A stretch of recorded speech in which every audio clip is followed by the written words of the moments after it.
नमस्कार, मी लतिका निंबाळकर. माझ्या चॅनलवरती तुमचं स्वागत आहे. आज मी तुम्हाला 3 डाळी मिक्स करून झणझणीत आमटी बनवून दाखवणार आहे. त्यासाठी बघा, ही तुरीची डाळ घेतलेली आहे, थोडीशी मोठी वाटी आहे. ही मसूरची डाळ घेतलेली छोटी वाटी आहे आणि ही मुगाची डाळ घेतलेली ही पण छोटी वाटी आहे. ह्यांना ना आमटी एक नंबर लागते, तुम्ही करून बघा. त्यासाठी बघा एक टोप घेतलेला आहे, त्याच्यामध्ये डाळी टाकून घ्यायच्या, मसूरची डाळ आणि मुगाची डाळ. आता ही 3 पाण्यानं स्वच्छ धुवायचे, 2 ते 3 पाण्यानं, कारण की ह्याला पावडर असते त्यामुळे स्वच्छ धुवून घ्यायचे. स्वच्छ धुवून घेतलेले आता त्याच्यामध्ये आपण पाणी टाकून घेऊया. तर एवढं पाणी टाकले बघा. आता ह्याचा कुकरमध्ये मी मीडियम गॅसवर 4 शिट्ट्या करून घेणार आहे. डाळ बघा 4 शिट्ट्या करून घेतलेल्या आहे, ते अशा प्रकारे शिजलेले आहे. आता ह्या डाळीमध्ये ना आपल्याला पाणी वतायचे, गरम पाणी वतायचं, गार पाणी नाही वतायचं, म्हणजे आमटी छान होते बघा. आणि आता ह्याला फिरक्यानं आपण घोटून घेऊया. पहिले हे मिक्स करून घेते मी डाळ. फिरक्यानं आपण डाळ घोटून घेऊया. जास्त घोटायला लागत नाही, कारण कुकरमध्ये ना शिजते तर गाळ होते एकदम. आता ही तुम्हाला अशी डाळ दिसते, पण आपण उकळली की गाळ होते, त्यामुळे जास्त काय आपल्याला ही करायची गरज नाही, घोटायची गरज नाही.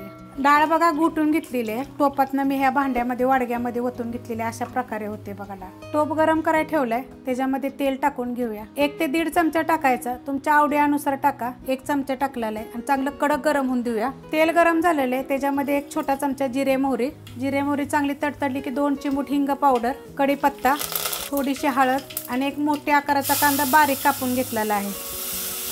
आता हा कांदा आपण चांगला भाजून घेऊया. कांदा बघा भाजलेला आहे, त्याच्यामध्ये बघा 7 ते 8 पाकळ्या अशा कुटून घेतलेल्या आहेत लसणाच्या. कुटून घेतली की नाही की चव छान येते. आता अजून भाजून घेऊया. तर कांदा बघा असा थोडासा भाजलेला आहे. आता हे लसूण आणि कांदा अजून भाजून घेऊया. कांदा आणि लसूण बघा चांगला भाजलेला आहे, असा कलर आला पाहिजे असा भाजून घ्यायचा. आता ह्याच्यामध्ये 1 मोठ्या आकाराचं टमाटर एकदम बारीक कापून घेतलेलं आहे, ते पण ह्याच्यामध्ये आपल्याला भाजून घ्यायचं आहे चांगलं.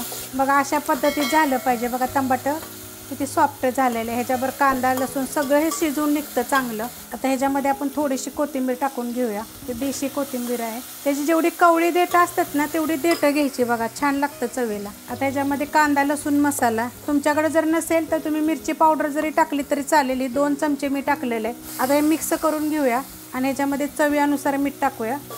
थोडंसं परतून घेऊया. आता हे परतून घेतलेलं आहे. आता ह्याच्यामध्ये बघा डाळ टाकून घेऊया. ही डाळ आपण घुटली होती बघा.